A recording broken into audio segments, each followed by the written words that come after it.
The first time I noticed something had changed, it wasn't during a conversation. It wasn't something my daughter said. It was something she did not say. She stood in the kitchen doorway one Saturday afternoon, still holding her coat, looking around the room the way people do when they're already thinking about leaving. "I can't stay long today," she said. And I remember smiling the way parents do when they don't want their children to feel guilty for having their own lives. "That's all right," I told her. "It's good to see you anyway." At the time, I meant it. I still mean it. But later that evening, after she left, I realized something that stayed with me longer than I expected. She hadn't taken off her coat. And that small detail followed me through the rest of the week. Because there had been a time when she didn't just visit the house. She arrived in it. There's a difference between those two things. When she was little, this house felt like it belonged to her as much as it belonged to me. Her shoes were always somewhere near the door. Her jacket was never where it was supposed to be. Her voice carried through the hallway even when she was only talking to herself in her room. Back then, visits weren't visits. They were simply life happening. Saturday mornings used to begin the same way for many years. She would wake earlier than she needed to and come into the kitchen before I even finished making coffee. Sometimes she would sit at the table without saying anything. Sometimes she would start talking before she was fully awake. She told me about school, about her friends, about things she was worried about and things she was excited about, and things she wasn't sure how to explain yet. There were mornings when she talked so much that I barely had time to answer. And there were mornings when she only sat quietly with her hands wrapped around a warm mug, looking out the window beside the sink. Even then, I knew those quiet mornings mattered just as much as the busy ones. She didn't need a reason to sit there. She was just home. When she got older, our routines changed, but they didn't disappear. She still came into the kitchen most mornings when she was living here. Only the conversations changed. They became longer, more thoughtful, sometimes more serious. There were evenings when we sat at the table long after dinner ended, talking about decisions she had to make. What she wanted to study, where she wanted to work, whether she should move to a different neighborhood. Those were the years when I began realizing something parents don't always talk about. There comes a time when your children stop asking you what they should do and start asking you what you think. It's a quieter kind of trust.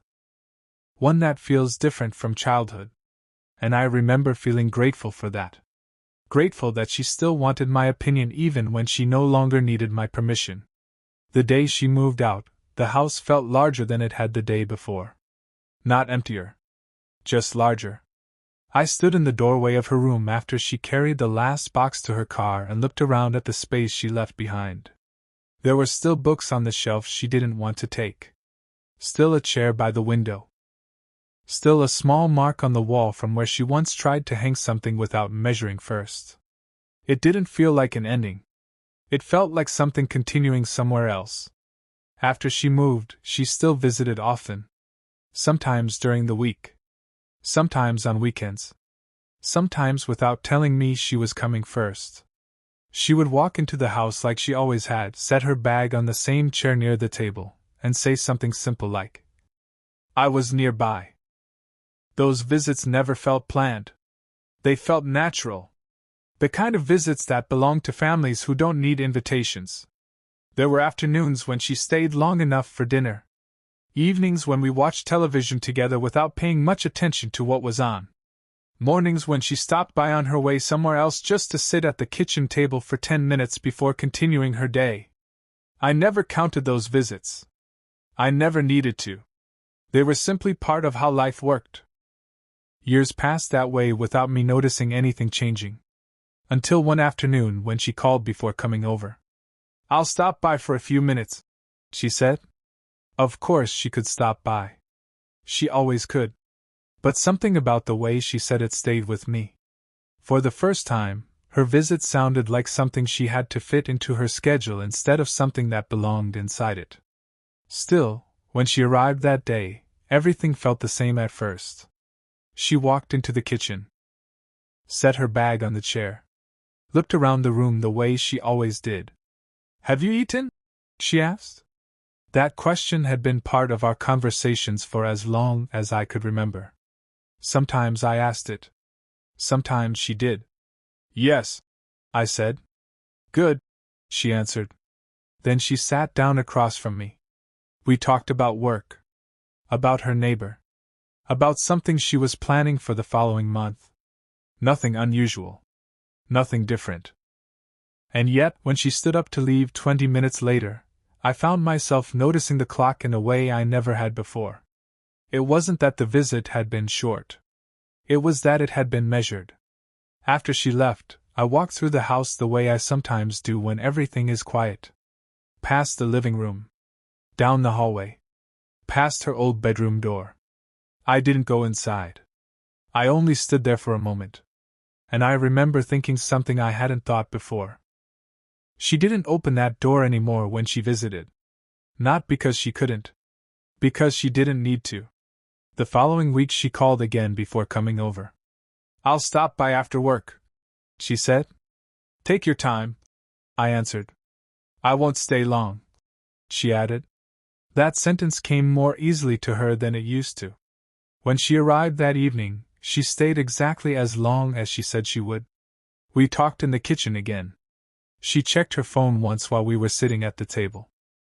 Not in a distracted way. Just in the way people do when their lives are moving in several directions at once. Still, I noticed it. Because there had been a time when the only thing she paid attention to in that room was the conversation we were having. After she left that evening, I sat at the kitchen table longer than I usually did. Not because I was waiting for something. Because I was thinking about something I hadn't quite understood yet. Over the next few months, her visits continued. She still came. Still sat at the same chair. Still asked if I had eaten. Still told me about her life. But something else began changing slowly. Almost politely. She began arriving with a purpose. Sometimes she needed help moving something. Sometimes she needed advice about paperwork. Sometimes she asked if she could leave something in the garage for a few days. None of those things felt unusual on their own. Families help each other. That's how families work. And I was glad she still came to me when she needed something. Glad she still trusted me enough to ask. But one evening, after she left again a little earlier than I expected, I noticed something I couldn't quite explain at first. I realized I had started preparing for her visits differently. Not emotionally. Practically. I began asking myself why she was coming before she arrived. And that was something I had never done before. At first, I didn't think much about that question. It wasn't something I asked myself out loud.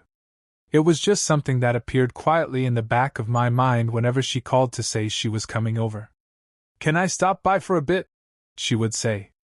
And without meaning to, I would find myself thinking, what does she need this time? That thought surprised me the first time I noticed it. Not because helping her was a problem. Helping her had always been one of the most natural parts of being her father. When she was little, she needed help with everything. Shoes that wouldn't tie properly. Homework that didn't make sense. Science projects that somehow always became larger than they were supposed to be. Later it was different kinds of help. Advice about jobs. Decisions about moving. Questions she didn't want to ask anyone else. And I never kept track of those things. Parents don't. Helping your child doesn't feel like helping. It feels like continuing something that started the day they were born. But one evening, I noticed something I hadn't expected. She called and said, "Are you home?" "Yes," I answered. "Good," she said. "I need to ask you something." The way she said it was ordinary. Completely ordinary. Still, I heard something new in it. There had been a time when she called just to talk. Now she called to ask. When she arrived that evening, she stood in the doorway the same way she always did. Set her bag on the chair near the table. Looked around the kitchen. "It still smells the same in here," she said. "What does it smell like?" I asked. "Like Sunday afternoons," she answered. That made me smile. Because Sunday afternoons had always been our quietest time together. Lunch later than usual. Coffee afterward. Sometimes a walk if the weather was good. Sometimes just sitting at the table longer than we needed to. What did you need? I asked after a while. Oh, she said, almost forgetting. I wanted to see if you still had that toolbox in the garage. I do, I told her. Can I borrow it? Of course. We walked out to the garage together. I handed her the toolbox she was looking for. She looked inside it the same way she used to when she was younger, checking to make sure everything she expected was still there. Thanks, she said. No problem. She stood there for a moment longer, like she might say something else. Then she closed the lid and picked it up. I won't keep it long, she added. Keep it as long as you need, I said. She smiled at that. But she didn't come back inside the house afterward. She left from the driveway. And I stood there watching her car disappear around the corner before going back inside alone. It wasn't the toolbox. It wasn't the short visit. It wasn't even the fact that she hadn't stayed for coffee. It was something quieter than that. Something harder to name. A few weeks later she called again. Are you busy tomorrow? She asked. No, I said. Can I come by in the afternoon? Of course. I just need to drop something off, she explained. The word just stayed with me after she said it. I just need to drop something off. There had been a time when visits didn't come with explanations. They didn't need to. Still, when she arrived the next afternoon, everything felt familiar again. She came into the kitchen, set her bag down, looked around the room, asked if I had eaten. The same small routine we had repeated for years. She placed a box on the table. I thought you might want these, she said. Inside were some old things from her apartment. Books she didn't have room for anymore. A small lamp she said didn't match the rest of her place. A few kitchen items she thought I might use. You don't have to give these to me, I said. I know, she answered. I just thought you'd like them. And I did. Not because I needed them. Because they came from her. We sat at the table for a while after that. Talked about ordinary things. Work. Neighbors. Plans she was making for the summer. When she stood up to leave, she hesitated near the doorway. I'll come back next week, she said. You don't have to promise that, I told her. I want to, she answered. And I believed her. Still, after she left, I noticed something else. The visits had begun to follow a pattern. They were still warm. Still familiar. Still ours. But they were also becoming smaller. More careful. More planned. One afternoon not long after that, she arrived with grocery bags in her hands. I stopped at the store, she said as she walked into the kitchen. You didn't have to do that, I told her. I wanted to, she answered. She began putting things away in the refrigerator the way she used to when she still lived here. Milk on the left. Vegetables in the drawer. Bread on the second shelf. Watching her move around the kitchen that way brought back something I hadn't expected. It felt like time folding in on itself. For a few minutes, it almost felt like nothing had changed. Then she checked the clock on the wall. I should go soon, she said. Stay for coffee, I answered. I can't today.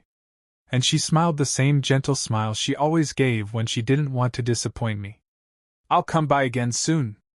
After she left, I stood in the kitchen longer than I needed to, looking at the things she had brought, putting them away slowly, thinking about something I hadn't admitted to myself yet.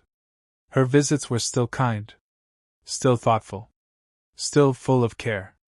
But they were beginning to revolve around something else. Not around the house. Not around our conversations. Around tasks. Around things that needed doing. Around reasons. One evening, I sat at the kitchen table after dinner and looked at the calendar on the wall. I began marking the days she had visited. Not because I meant to keep track. Because I suddenly realized I already had. And that was when I noticed something that made me stop holding the pen in my hand. Every visit lately had started with a sentence like, Can I borrow something? Can I leave this here? Can you help me with this? Do you still have that? They were small things. Ordinary things. Things families do for each other every day. Still, as I looked at the calendar that evening, I understood something I hadn't understood before. For the first time in her life, my daughter wasn't coming just to be here anymore. I didn't sleep very well the night after I noticed that. Not because I was upset with her. Not because I felt angry. It was something quieter than that. It felt like realizing you've been walking through a familiar street your whole life and suddenly noticing that one of the houses has changed color. The street is still the same. The neighbors are still the same. But something you thought would always look one way now looks slightly different. And once you see it, you can't unsee it. The next morning I made coffee the way I always did. 2 cups. Not because I expected her to come. Because for years that had simply been my habit. I stood there for a moment holding the second cup before putting it back in the cabinet. That small movement stayed with me longer than it should have. Later that afternoon she called. "Are you home?" she asked. "Yes," I answered. "Good," she said. "I was wondering if I could stop by for a few minutes." "Of course," I told her. She arrived about 20 minutes later. The same way she always had. Walking through the front door without knocking. Setting her bag on the chair near the table. Looking around the kitchen before sitting down. "It still feels the same here," she said. "That's because it is," I answered. She smiled at that. Then she reached into her bag and took out an envelope. "I wanted to ask you something," she said. There it was again. Not the envelope. The sentence. "I wanted to ask you something." "What is it?" I asked. She slid the envelope across the table toward me. Inside were some papers she didn't fully understand. Forms from her insurance company. "Can you look at these?" she asked. "I'm not sure what they mean." "Of course," I said. We spent the next half hour going through them together. Explaining one section at a time. Marking the parts she needed to sign. Folding everything neatly again when we finished. "Thank you," she said. "You've always been good at this kind of thing." I laughed a little. "I've just had more time to practice," I told her. She stayed for a few more minutes after that. Long enough to finish her coffee. Long enough to ask how I had been sleeping. Long enough to ask whether I needed anything from the store. Then she stood up. "I should get going," she said. And again, I almost asked her to stay. Almost. But instead I said what I had said so many times before. "It was good to see you." "It was good to see you too," she answered. After she left, I didn't sit down right away. I stood in the kitchen looking at the chair where she had been sitting. Trying to understand something I had been thinking about for weeks.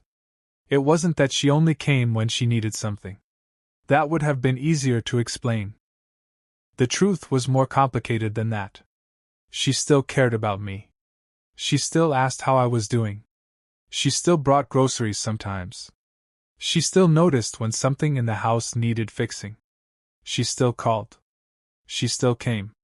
And yet something had changed. That evening I walked down the hallway the way I sometimes do before going upstairs. Past the living room. Past the closet where we kept things we no longer used very often. Past her old bedroom door. This time I opened it. The room still looked the same. The chair by the window. The books she hadn't taken with her. The small mark on the wall that had been there for years. I stepped inside and stood near the window for a moment. There had been evenings when she sat there doing homework while I passed by in the hallway. Evenings when she called out to me from that room just to ask a small question she already knew the answer to. Evenings when the light from her desk lamp stayed on long after the rest of the house had gone quiet. Back then she didn't need a reason to come find me. She just did. Standing there in her old room that night, I understood something I hadn't allowed myself to say out loud before. My daughter wasn't visiting less because she needed me less. She was visiting differently because she needed me differently. That realization didn't happen all at once. It settled slowly. The way evening settles into a house when the lights come on one room at a time. A few days later, she called again. "Are you home?" she asked. "Yes," I answered. "I don't need anything today," she said. "I just thought I'd come by." I didn't answer right away. Not because I didn't know what to say. Because I wanted to remember the way that sentence sounded. "I'd like that," I told her. When she arrived, she didn't bring anything with her. No papers. No boxes. No grocery bags. She came in the same way she always had. Set her bag on the chair. Looked around the kitchen. Asked if I had eaten.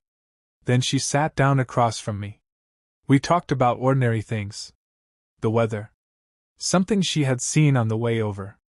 A neighbor who had moved away recently. Nothing important. And everything important. At one point she looked at me and said something that stayed with me longer than she probably expected. "I always feel calmer when I come here," she said. I didn't know she felt that way. "You do?" I asked. "Yes," she answered. "It still feels like the place where I don't have to explain anything." That sentence changed something inside me. Because I realized then that I had been measuring her visits the wrong way. I had been counting how often she came. How long she stayed. Whether she brought something with her. Whether she needed something when she arrived. Instead of noticing something simpler. She still came because this house still meant something to her. And maybe she didn't always know how to say that. Later that evening, after she left, I stood in the kitchen again. The same kitchen where she used to sit as a child with her hands wrapped around a warm mug. The same kitchen where she later asked me questions about work and decisions and plans. The same kitchen where she now sometimes arrived with envelopes or boxes or grocery bags. And I understood something I hadn't understood before. Parents spend many years being needed in obvious ways. Then one day they begin being needed in quieter ones. Not smaller ones. Quieter ones. Sometimes that looks like help with paperwork. Sometimes it looks like borrowing tools. Sometimes it looks like leaving things in the garage for a few days. Sometimes it looks like sitting at the kitchen table and talking about nothing in particular. And sometimes it looks like walking through the front door just to feel what it feels like to be home again. That night, before I turned off the kitchen light and went upstairs, I looked once more at the chair across the table. The chair where she had been sitting only an hour earlier. For a long time I thought I had started noticing why my daughter visited. Now I realized something else. She wasn't coming because she needed something from me. She was coming because she still needed somewhere she didn't have to explain who she was. And I was grateful that place was still here. And that I was still here too.